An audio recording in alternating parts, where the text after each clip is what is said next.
Once upon a time in a land far, far away lived an amazingly beautiful girl. Cinderella's mother had passed away a very long time ago.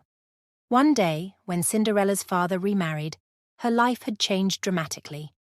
Her father's new wife and her two stepsisters had moved to Cinderella's house.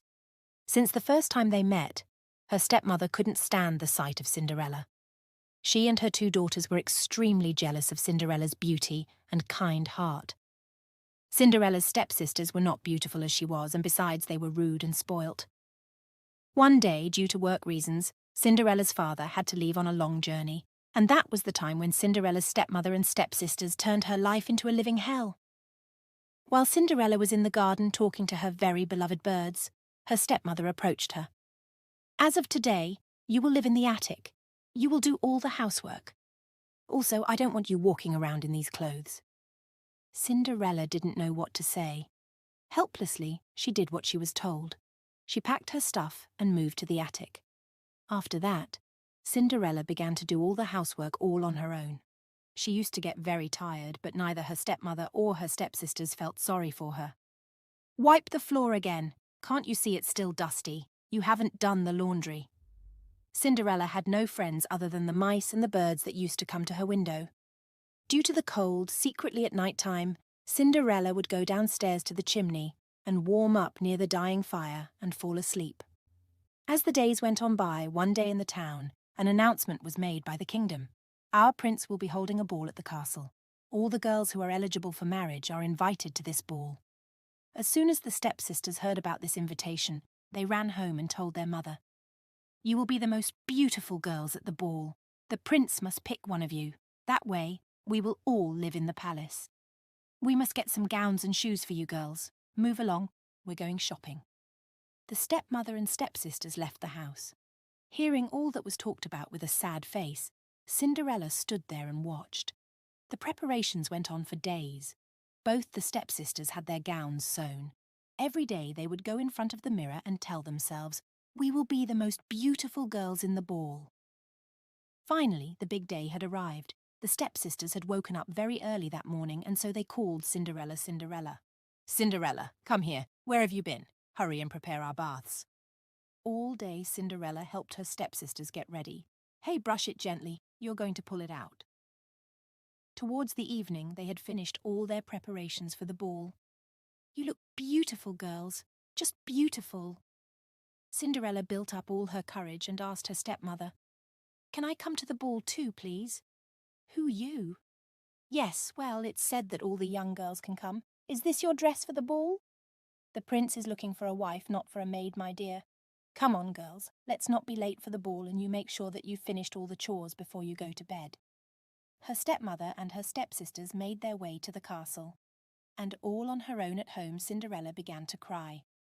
"Oh, my God, I go to the castle too. If my parents were here, none of this would have happened." Right at that moment, a very bright light appeared. At first, Cinderella did not understand what it was.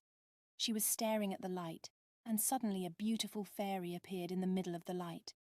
"My beautiful Cinderella, don't cry. You too will go to the ball at the castle." Cinderella could not believe her eyes. She asked in shock, "Can I go? Just look at me." "Do not worry. I'm here to help you. Now bring me a pumpkin and 7 mice." Cinderella could not understand why she wanted these things, but still she did as she was told. First she went to the kitchen and grabbed a big pumpkin. Then she went to the attic, got some mice friends and went down again. With her magic wand, the fairy turned the pumpkin into a beautiful horse carriage. Then she turned to the mice. One of them turned into the driver, and the other 6 of them turned into beautiful white horses. Amazed as she was, Cinderella was looking at the horse carriage. The fairy turned to her. When she touched her with the magic wand, Cinderella's all dress turned into a beautiful ball gown, and the slippers on her feet turned into beautiful glass shoes.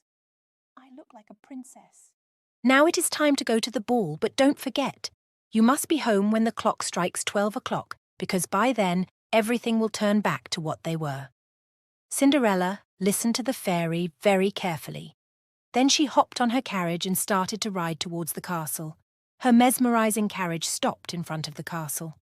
When Cinderella entered through the grand doors to the ballroom, all the eyes were on her. She looked so beautiful and elegant. Her stepmother and even her stepsisters could not stop looking at this beautiful lady. They, of course, could not recognize her. Suddenly the prince appeared on the stairs. Cinderella really stood out amongst all the young women at the ball. The prince fell in love with the first sight of this beautiful young woman. With everyone watching curiously, he began walking down the stairs and slowly approached her. The stepsisters were very excited because the prince was coming towards them. "Ah, he's coming to me! No, he's coming to me!" But the prince passed on by and stopped in front of Cinderella, the most beautiful young lady. "Would you please allow this dance to me?" Cinderella nodded politely. The prince and Cinderella began to dance amongst the curious looks of all the invitees. Cinderella was so captivated by the music and the dance. She felt like as if she and the prince were the only ones in the ballroom. They danced non-stop all night long. Of course, Cinderella could not feel how time had passed. At some point, the big clock caught her eye. It was almost midnight. Right at that moment, Cinderella remembered the fairy's warning. "You must be home when the clock strikes 12 o'clock, because by then everything will turn back to what they were." With a panic, Cinderella began to run and left the prince behind. When she was running down the stairs of the castle, she dropped one of her shoes, but she did not even have time to go back and collect it. When she ran further, the clock struck midnight and everything turned back to what they were before. When the prince went out after her, he spotted her shoe on the stairs. "Find the owner of this shoe, even if you have to get all the girls in the kingdom to try it. Just find her." Cinderella came home breathless and went straight up to the attic. She started thinking about the night she had with the prince.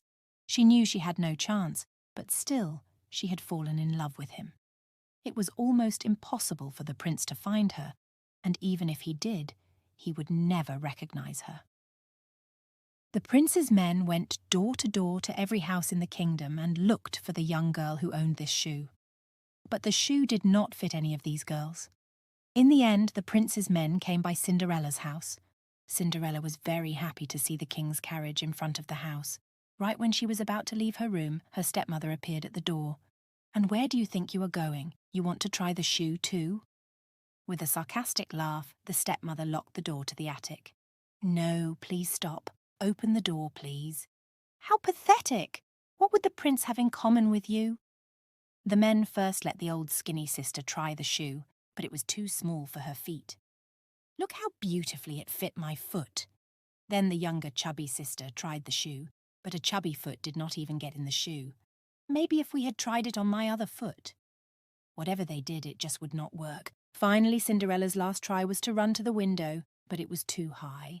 So she began crying. Seeing her crying, her mice friends came next to her. My stepmom locked me in. She must have the key. One of the mice slipped underneath the door and ran downstairs. The stepmother was at the door with the prince's men. Why don't you come tomorrow today? They're a little tired. Their feet must be swollen." The mouse jumped on the stepmother's skirt and, snatching the keys out of her pocket, ran upstairs. He slipped the keys under the door. Cinderella was very happy when she saw the key. Opening the door, she ran down as fast as she could. How did you get out?" "Please stop, don't go. I want to try the shoe too." The stepmother and her two daughters started to laugh hysterically. "Please, Sush. It is the prince's orders that every girl in the kingdom must try the shoe." When Cinderella tried the shoe on, everybody was in shock, because it fitted her perfectly. "Young lady, are you the owner of this shoe?" Cinderella nodded to confirm. "Please come to the palace with us." Cinderella went to the castle with the prince's men, and they took her in front of the prince. Right when he looked in her eyes, the prince knew it was her who danced with him that night. He held her hands.